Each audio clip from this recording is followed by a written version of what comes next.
Lola Meli, dalawin ko po kayo dyan ngayong weekend dahil day off ko po. Saad sa telepono ng kanyang apong si Ray. Aba, oo sige apo.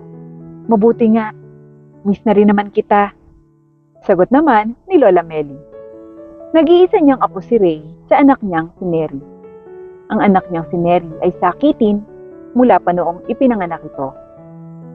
Tanging katulong lamang ang kasama ni Lola Meli sa malaki niyang bahay. At mga halaman naman ang kanyang pinagkakaabalahan pagdating sa bahay. Nako, ang lalago na pala ng mga bulaklak dito. Kakatuwa naman. Saad ni Lola Meli habang nagdidilig. Nakahanda na po yung merienda nyo. Iniwan ko na po sa labas. Ani katulong. Oo sige, salamat. Sagot naman ni Lola Meli. Matapos namang magdilig, ay saka kumain ng merienda. Pagkatapos ay naligo at nag-ayos para dumaan sa bahay ampunan. Ikaw na munang bahala dito sa bahay Aalis muna ako. Dadalhin ko na yung mga pagkain na pangbata. Pakilagay na lang sa sasakyan. Nagdala ng mga pagkain at laruan si Lola Meli sa bahay ampunan. Malapit ito sa lugar nila. Dati pa lamang ay napakahilig na nito sa mga bata. Ang bahay ampunan din ang halos naging tambayan niya sa tuwing nalulungkot at nag-iisa siya. Magandang umaga po, sister. Nasaan po ang mga bata? Tanong niya. Naku, magandang umaga, Meli. Nariyan na, palabas na sila sa kani-kanilang kwarto. At excited na nga dahil parating ka. Saad ni sister. Miss ko na nga ang mga bata, sister. Nakangiti niyang sabi. Lola Meli! Sigaw ng mga bata. Oh, kumusta kayo Na-miss niyo ba ako? Tanong ni Lola Meli. Opo naman, Lola Meli. Excited nga po kami sa pagdalaw niyo ngayon. Sagot ng mga bata. Marami akong dalang pagkain at laruan. Para sa inyong lahat yon. Ani Lola Meli. Yay! Tamang-tama po at gutom na rin po kami. Sagot ng mga bata. Oh, tamang-tama. May dala rin akong spaghetti, paborito nyo.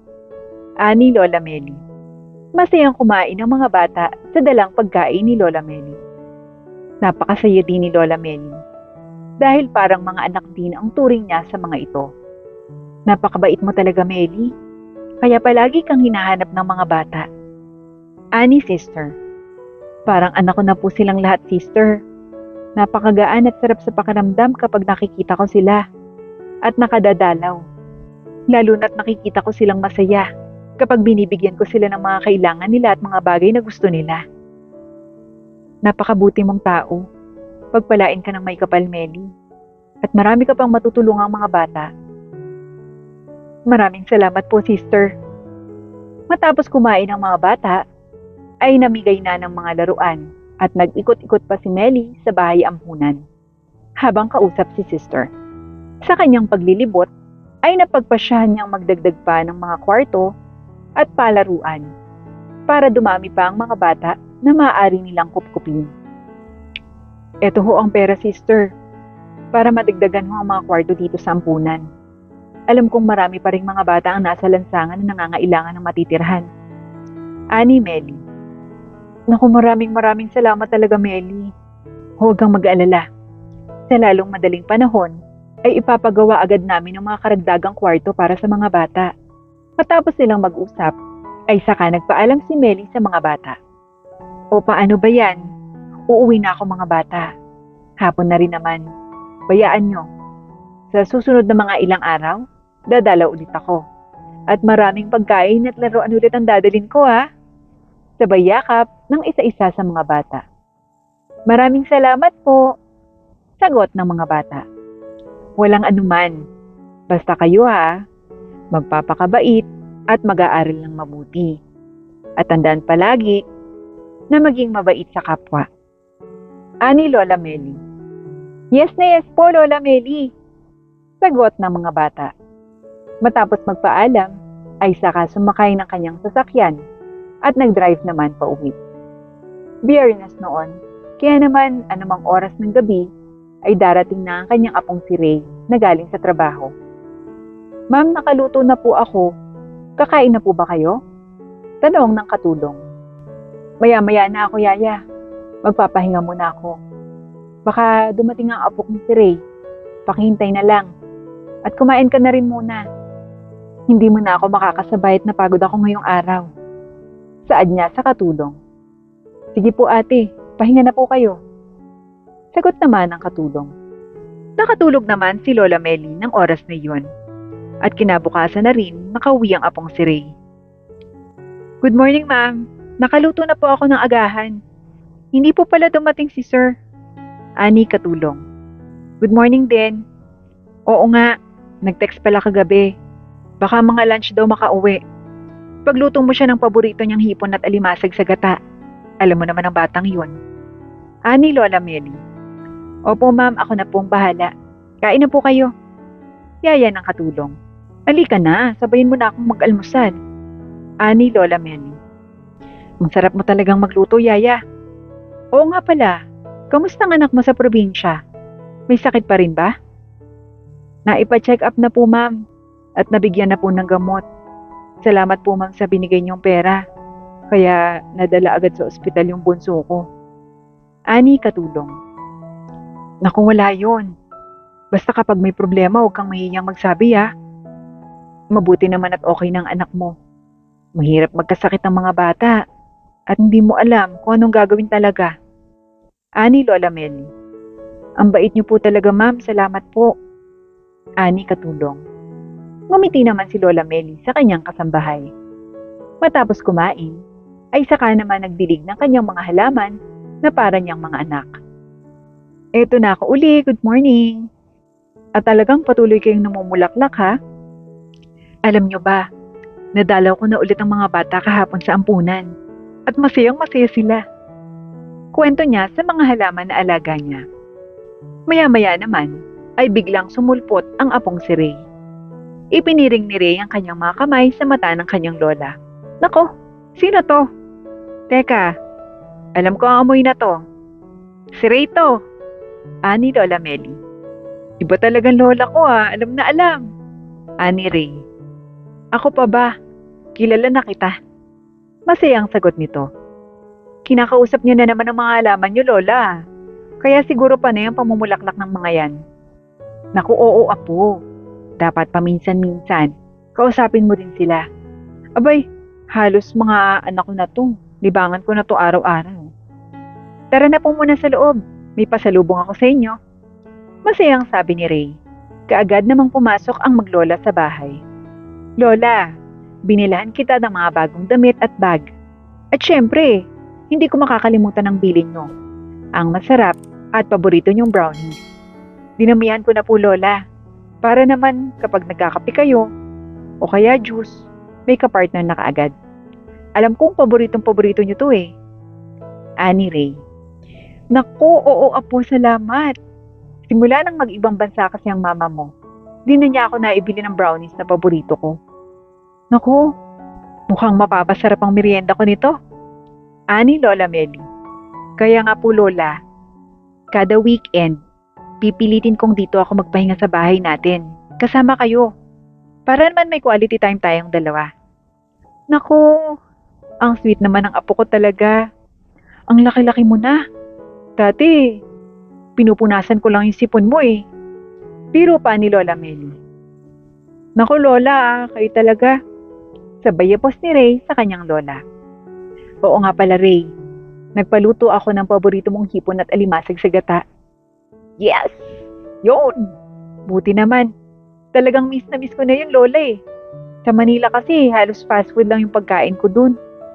Hayaan mo, kada nandito ka, makakatikim ka ng mga paborito mo.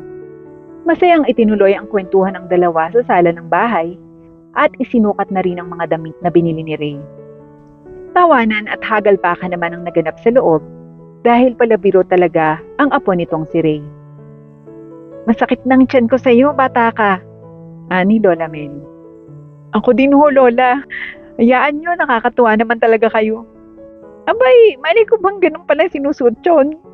Mabilis namang nagtanghali at nakahanda na ang pagkain para sa tanghalian. Ma'am, Sir Ray, handa na po yung tanghalian. Kakain na po kayo? Tanong ng katulong. Naku ate, sabayin mo na kami ni Lola. Yaya ni Ray. Sige po sir. Ani katulong. Habang kumakain ay nagtanong naman si Ray. Oo nga pala Lola, ano naman yung pinagkakaabalahan nyo bukod sa mga halaman nyo kapag weekdays? Tanong ni Ray. Ayun. Halos araw-araw akong nadalaw sa bahay ampunan ako. Masaya akong nakikita yung mga bata doon. Ani Lola Meli. Aba, mabuti yan Lola. May pinagkakabisihan kayo. Pansin ko lang ho, napakabait nyo talaga sa mga bata Lola. Naalala ko noon, kasama pa natin si Mami palagi. Tuwing dadalaw tayo sa bahay ampunan para mamigay ng laruan at mga pagkain sa mga bata. Naku, oo ako. Nakasanayan ko na ang tumulong, lalo't sa mga bata. Pero nagtataka lang po ako, Lola. Bakit po kayo mahilig sa mga bata? Bigla namang tanong nito. Naku, apo, mahabang storya. Mamaya na lang pagkatapos natin kumain. Ani Lola Meli. Ay sige po, Lola. Mamaya pagkatapos natin kumain, magkwentuhan tayo. Oo naman, apo. Masayang kumain ng tatlo at napasarap sila ng kain.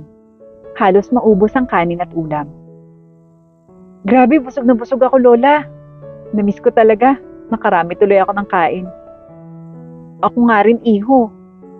At pati na rin ang ating kasambahay. Opo, ma'am. Masarap kayong kasabay kumain. Nakakagana po. Sagot naman ang kasambahay. Matapos magbababa ng kinain, ay saka naman itinuloy ni Lola Meli ang kwento. Alam mo kasi po, may bahagi ng buhay ko na kinailangan kong iwan ang kapatid ng mama mo sa bahay ampunan. Ang nakaraan, tell mo, may sakit ang anak mong si Mary. Paano gagawin natin ngayon?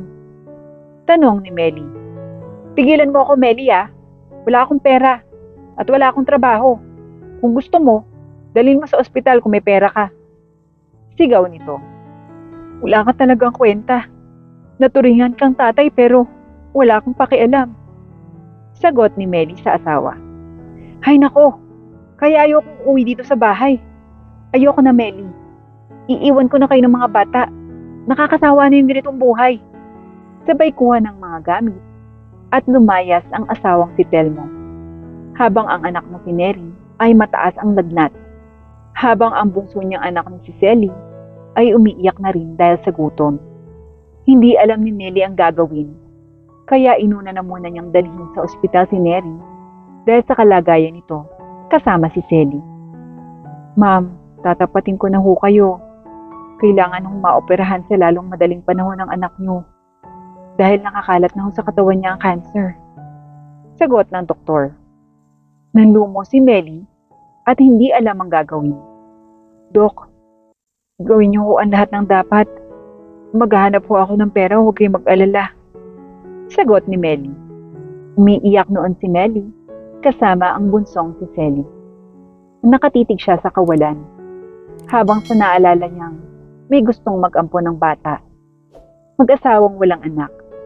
Kahit isang desisyon ang ginawa niya kahit ayaw niya. Magandang umaga ho. Katok niya sa malaking bahay. Bakit ho? Tanong ng katulong. Andyan ba ang mga amo mo? Pakisabi may mahalaga akong sasabihin. Ani Melly. Kaagad namang tinawag ng katulong ang mga amo nito. O ikaw pala Melly. Bati ng babae. Ma'am, di ba ho naghahanap kayo ng batang aampunin? Ipapaampun ko na lang ho yung anak kong bunso. Dahil nag-aagaw buhay ho sa ospital yung kapatid niya. Walang-wala ho talaga akong malalapitan Ani Melly. Sige, walang problema. Iha, halika. Hello. Kinuha nito ang batang si Selly na noon ay 3 taong gulang pa lamang. Nagbigay ng 100,000 ang mag-asawa at nagpirmahan dahil dadalhin nila sa Amerika ang batang si Selly. Paulit-ulit na umiyak si Melly dahil masakit sa kanya ang ipaampon ng anak niya na si Selly. Nagkataon lang talaga na agaw buhay si Neri. Simula noon, ay wala nang naging balita si Melly sa anak dahil hindi na bumalik ang mag-asawa sa malaking bahay. Naoperahan din si Neri at ang natirang kaunting pera ay ginamit naman niya sa pagnenegosyo. Lumago ng dumago hanggang sa nagkaroon ng sariling bahay at lupa at mga ari-arian pa. Sa kasalukuyan, alam mo apo, ang pagtulong sa mga bata sa ampunan na lamang ang ginagawa ko upang sa ganun ay mapatawad ako ng tita Selly mo kung saan man siya naroroon ngayon. Masakit sa akin bilang ina ang lahat ng mga nangyari. Kaya lang, napakahirap ng sitwasyon namin noon na po. Alam kong nasa magandang buhay ngayon ang tita mo. Hangad ko ang kaligayahan niya. Ani Lola Meli. Lola, andito lang po kami ni Mami. Kaya po pala gano'n na lang yung pagtulong niyo sa mga bata sa ampunan. Sa ganitong paraan, sinusubukan niyong makabawi kay tita. Alam niyo po, alam kong naiintindihan ni tita ang lahat. At kung nasaan man po siya ngayon, Lola, alam kong hindi kayo nawawala sa puso niya.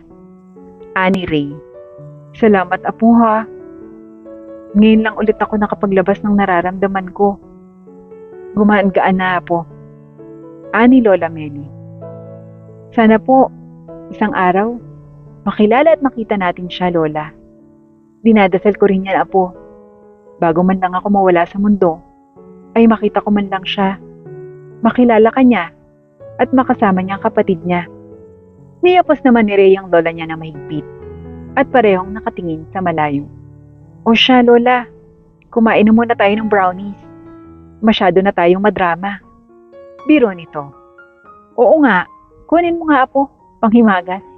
Simula noon, ay sumasama na rin si Ray sa bahay ampunan kung saan tumutulong ang kanyang lolang magdala ng mga pagkain, laruan, at mga damit sa mga batang naroroon.